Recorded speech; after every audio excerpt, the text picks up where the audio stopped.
नमस्कार दोस्तों, ओम नमः शिवाय।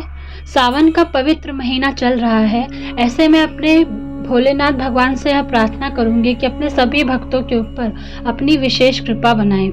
आज इस वीडियो में मैं आपको सोमवार व्रत की पूजा कैसे करते हैं, सोमवार व्रत में क्या नहीं खाना चाहिए, सोमवार व्रत की कथा सुनाने जा रही हूँ। कृपया करके दोस्तों ध्यान से सुनिए। और दोस्तों, कथा सुनने से पहले कृपया करके मेरे चैनल को सब्सक्राइब कर लीजिए, लाइक कर लीजिए और अपने दोस्तों के साथ शेयर कर लीजिए। इस साल सावन का पहला सोमवार 10 जुलाई को पड़ रहा है। ऐसे में आप सोमवार का व्रत रखेंगे और आप विशेष शिव जी की पूजा करेंगे। शिव जी की पूजा करने के पहले, सोमवार का व्रत करने से पहले आपको क्या करना है, आइए जानते हैं। सबसे पहले सोमवार के दिन ब्रह्म मुहूर्त में उठकर स्नान से निवृत्त हो जाएं। पूरे घर में गंगा जल या पवित्र जल छिड़कें। घर में किसी पवित्र स्थान पर भगवान शिव की मूर्ति या तस्वीर स्थापित करें। अगर आपके घर में शिवलिंग स्थापित है तो अभिषेक से पूजा शुरू करनी चाहिए। अभिषेक के बाद बेलपत्र, समित्रा, धूप, कुशा, कमल, नीलकमल, जवा फूल, कनेर, राई के फूल आदि से भगवान शिव प्रसन्न होते हैं। भगवान शिव का ध्यान करें। ध्यान के बाद ओम नमः शिवाय मंत्र का कम से कम 108 बार जाप करें। समस्त शिव परिवार की पूजा आपको सोमवार के दिन करना चाहिए। पूजा के बाद व्रत कथा सुने। इसके बाद आरती और प्रसाद बांटें। अगर आप विधि पूर्वक शिव जी की पूजा उपासना करेंगे तो शिव जी आप पर जल्दी ही प्रसन्न हो जाएंगे, क्योंकि आप सबको पता है कि कहते हैं कि शिव जी बहुत ही भोले हैं। वो अपनी कृपा अपने भक्तों पर बहुत जल्दी बरसाते हैं। आइए मैं अब आपको सावन सोमवार व्रत की कथा सुनाती हूँ। एक शहर में एक साहूकार रहता था।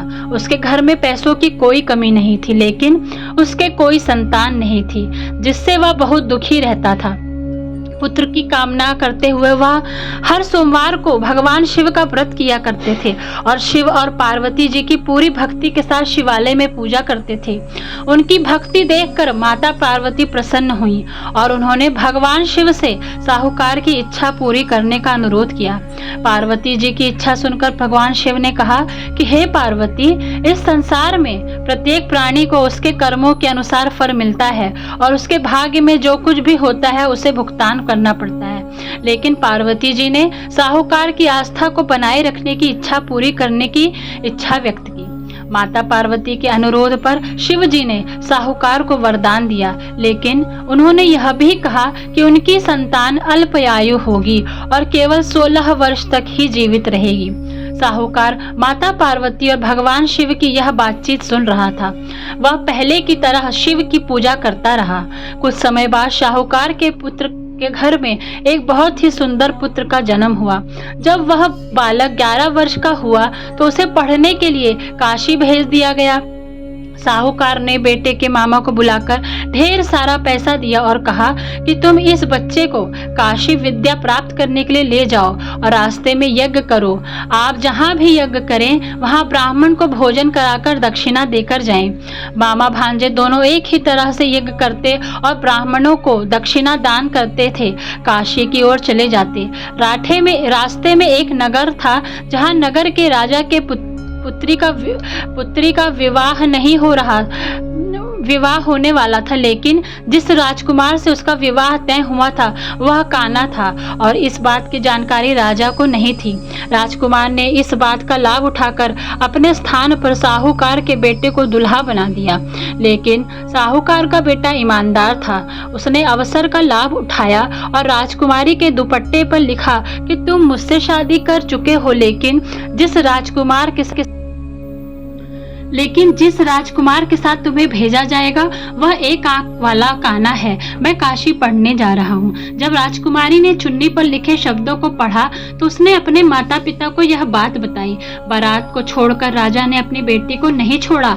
उधर साहूकार लड़का और उसके मामा काशी पहुँचे। वहाँ जाकर यज्ञ किया। लड़के की उम्र के दिन जब वह 16 वर्ष का था, एक यज्ञ किया था। लड़के ने अपने मामा से कहा कि मेरी तबीयत ठीक नहीं है। मामा ने कहा कि तुम जाओ, अंदर जाओ और सो जाओ। शिव के वरदान के अनुसार कुछ ही पलों में बच्चों की जान निकल गई। मृत भांजे को देख उसके मामा विलाप करने लगे। संयोग से उसी समय शिव और पार्वती माता वहां से जा रहे थे।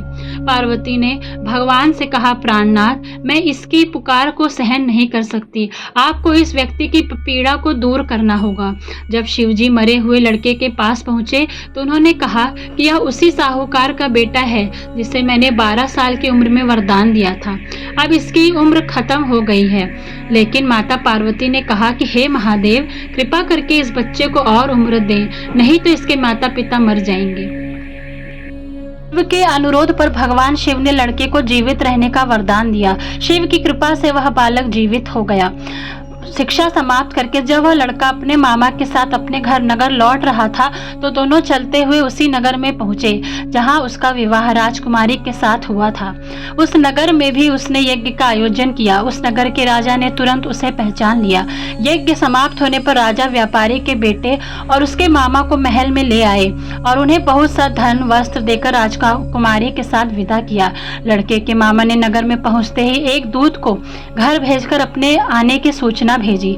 बेटे की जीवित वापस लौटने की सूचना से व्यापारी बहुत प्रसन्न हुआ। व्यापारी और उसकी पत्नी ने स्वयं को एक कमरे में बंद कर रखा था। भूखे प्यासे रहकर वो दोनों अपने बेटे की प्रतीक्षा कर रहे थे। उन्होंने प्रतिज्ञा कर रखी थी कि यदि अपने बेटे की मृत्यु का समाचार मिला तो दोनों अपने प्राण त्याग देंगे। व्यापारी अपनी पत्नी के साथ नगर के द्वार पर पहुंचा। अपने बेटे के जीवित होने और उसके विवाह का समाचार सुनकर उसकी खुशी का ठिकाना न रहा। उसी रात भगवान शिव ने व्यापारी के सपने में आकर कहा, हे श्रेष्ठी, मैंने तेरे सोमवार व्रत करने और व्रत कथा सुनने से प्रसन्न होकर तेरे पुत्र को लंबी आयु प्रदान की है। ऐसा सुनकर व्यापारी काफी प्रसन्न हुआ। ओम नमः शिवाय।